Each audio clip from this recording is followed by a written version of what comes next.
તમે જોયું કે આપણે ભારત યાત્રાના પહેલા દિવસે લિફ્ટ લઈને પહોંચી જતા આપણે જીગભાઈના ઘરે અને બીજા દિવસે જવાનો તો ભગુડા બગદાણાનો ઊંચા કોટડા. તો થઈ ગયા સવારમાં રેડી અને નીકળી ગયા ત્રણેય ભાઈઓ દર્શન કરવા માટે. અને પહેલા પહોંચી ગયા અમે ઊંચા કોટડા દર્શન કરવા માટે.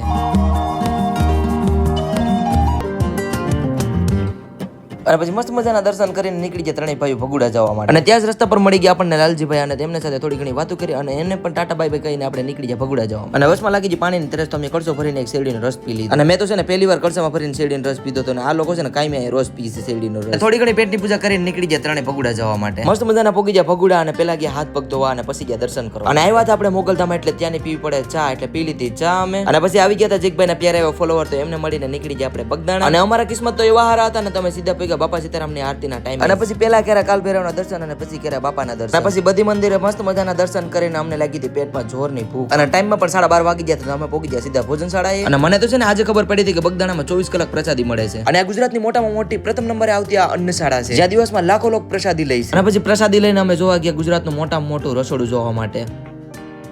અને ભાઈ હવે ઇન્સ્ટાગ્રામની રીલમાં તો એટલું બધી મારાથી નહીં કહેવાય એટલે મારે યુટ્યુબ ચેનલ ગૌરવ વાઘેલા બ્લોગ પર ફૂલ બ્લોગ આવી ગયો છે. જલ્દી લાઈક શેર સબસ્ક્રાઇબ કરી આવો અને કમેન્ટ કરીને કહેજો તમને મારો મિની બ્લોગ કેવો લાગ્યો. અને આવી જર્ની માટે મારી ઇન્સ્ટાગ્રામને જરૂર ફોલો કરજો અને જલ્દીથી આપણે મોટા ટ્રાવેલ વિડીયોમાં મળશું. Bye bye.